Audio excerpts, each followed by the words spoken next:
चलो ठीक है।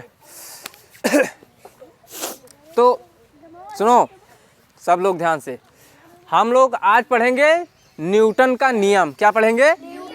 न्यूटन का नियम। सर न्यूटन ने गति के विषय में मुख्य 3 नियम दिए थे। कितने? 3। तो आज हम उसके प्रथम नियम के बारे में जानते हैं। पहले थोड़ा जान लेते हैं उनके बारे में। सर न्यूटन ने क्या किया था, उनकी एक पुस्तक आई थी जिसका नाम था प्रिंसिपिया। क्या नाम था? प्रिंसिपिया। नाम लिख लो सब लोग, याद करने वाली बात है। नाम है प्रिंसिपिया।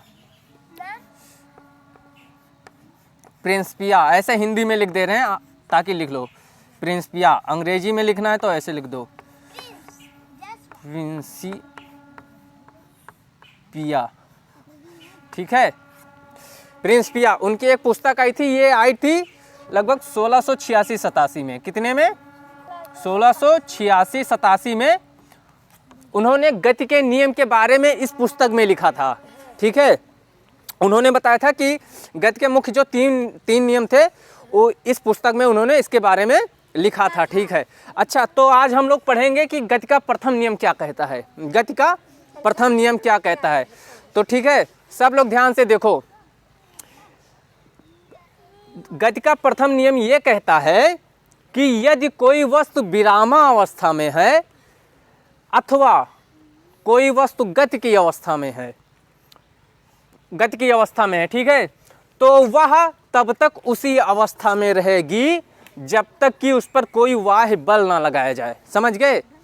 और आसान भाषा में इसको कर देते हैं। देखो ये प्रथम नियम ये कहता है कि अगर कोई वस्तु है, मान लीजिए, ठीक है, अब वो विरामावस्था मतलब कि स्थिर है, रुकी हुई है, रखी हुई है, या फिर कोई चीज़ है जो गतिमान है, चल रही है, तो वह तब तक वैसे ही कार्य करती रहेगी। चल रही है तो चलती रहेगी और रुकी हुई है तो रुकी रहेगी जब तक कि उस पर कोई बाह्य बल मतलब कोई एक्स्ट्रा फोर्स ना लगाया जाए उस पर। ठीक है, तो ये प्रथम नियम कहता है। इसके उदाहरण के लिए एक और तरीका है, समझा दें हम। एक काम करें ना कि रेशमा तुम चली आओ, रेशमा चली आओ, रेशमा और एक कोई आओ सोनिया आओ, इधर से आओ।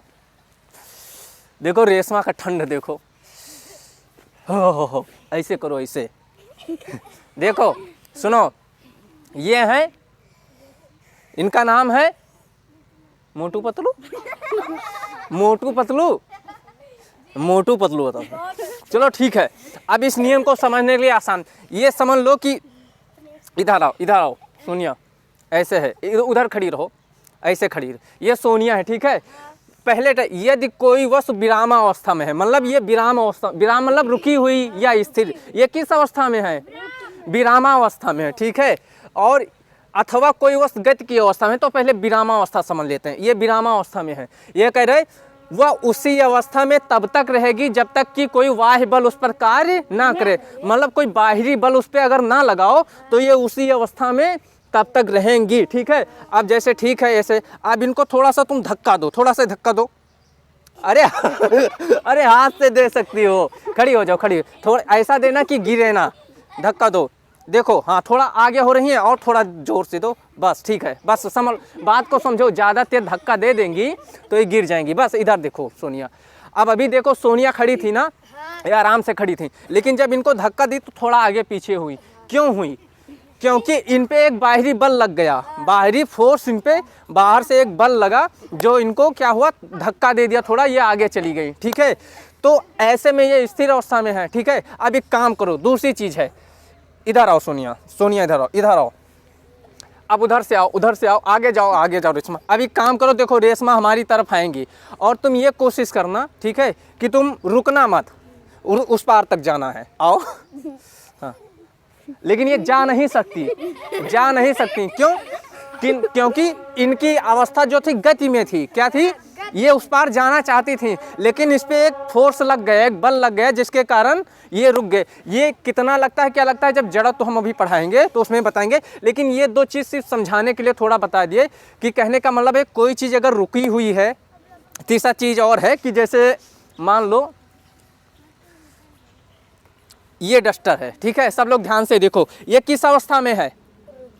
रुकी हुई है तो किस अवस्था, विरामावस्था में। किस अवस्था में है, विरामावस्था में है ना। लेकिन अब इस पे क्या कह रहा है, जब तक ये उसी अवस्था में तब तक रहेगी जब तक इस पर कोई बल ना लगाया जाए। और सही बात है, अब अगर इस पे कोई बल ना लगाओ तो ऐसे रखी रहेगी, लेकिन इस पे बाह्य बल लगा दो तो इसकी स्थिति बदल सकती है ना। जैसे कोई भी उठा लो, इसको उठाओ, उठा लो, उठा लो, उठा ली ना, क्यों उठा ली, ये एक एक्स्ट्रा फोर्स लगा दी, मतलब ये अतिरिक्त बल लगा के इसको हटा दी। लेकिन अगर ये बल ना लगाती, अब इसका द्रव्यमान जितना होगा वजन उस हिसाब से इनका बल लगा होगा, बड़ा आसानी रहा होगा उठा लेने में, वो अलग बात है। लेकिन कुछ बल लगा होगा, कितना, कुछ बल लगा होगा। क्यों लगा होगा, देखो अब इसको उठाओ, इसको उठाने में इसको उठाओ, कुछ अंतर दिखा, कुछ बल का डिफरेंस हो गया। वो क्यों हो जाएगा, द्रव्यमान की वजह से, जैसे जिसका वजन होगा, लेकिन बल लगेगा, चाहे थोड़ा सा ही लगेगा।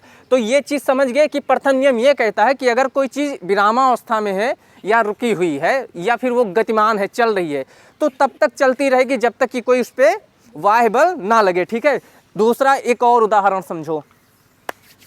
फुटबॉल होती है, गेंद होती है, उसको लुढ़का दो, वो तब तक, इनके न्यूटन के प्रथम नियम के अनुसार वो तब तक, ठीक है, तब तक लुढ़कती रहेगी जब तक कि उस पर कोई बाह्य बल ना लगे।